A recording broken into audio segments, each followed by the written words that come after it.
Welcome to this Jordan's Fireworks video about setting up and firing rockets.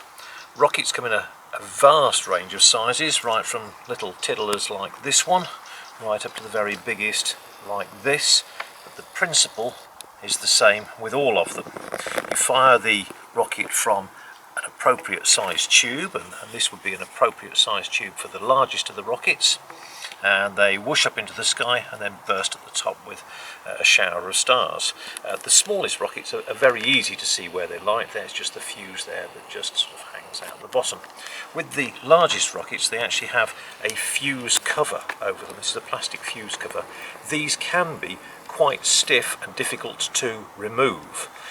When you're removing this, make sure you hold on to the rocket motor, and this is the rocket motor and this is the rocket head up here. Make sure you're holding onto the rocket motor and gently pull off the cover like so. Now when you've pulled the cover off and you've got the rocket ready for lighting, you'll need to make sure that you straighten the fuse out so you'd be lighting the very end of it and not halfway up. I'm just going to put this back on. What we suggest doing is, before you get out there with all your rockets for your display, make sure that all of the covers come off nice and easily, and then just gently place them back on so that when you're ready for your display you can quickly remove the fuse cover. Now the tubing needs to be an appropriate size for the rocket. Most of the big rockets will actually come with a tube with them, but you may want to provide extra tubes to fire the rockets from. This one, for this particular rocket, it's about 30-40 mil in diameter and it's around about a metre long. We've cut an angle on it so it's easier to push into the ground as well. And you push the launching tube into the ground. It just wants to be angled slightly away from the vertical, slightly away from your spectators, so it's going to shoot up just away from everybody there.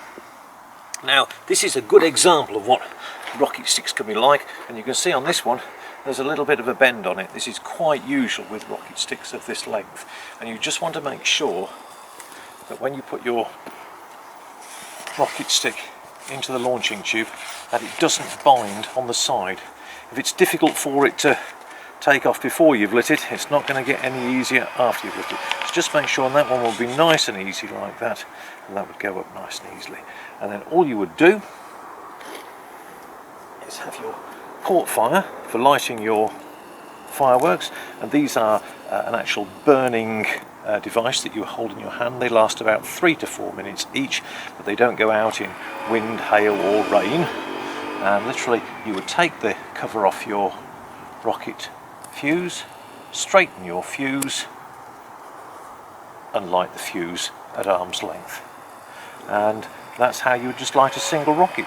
You could have more tubes arranged quite simply, or some people make a rocket rack by joining tubes together and putting them on a wooden frame, and you would find lots of different designs on the internet that you could adapt for your own use. Thank you for watching this video, and we hope this gives you more information how to launch and to prepare rockets.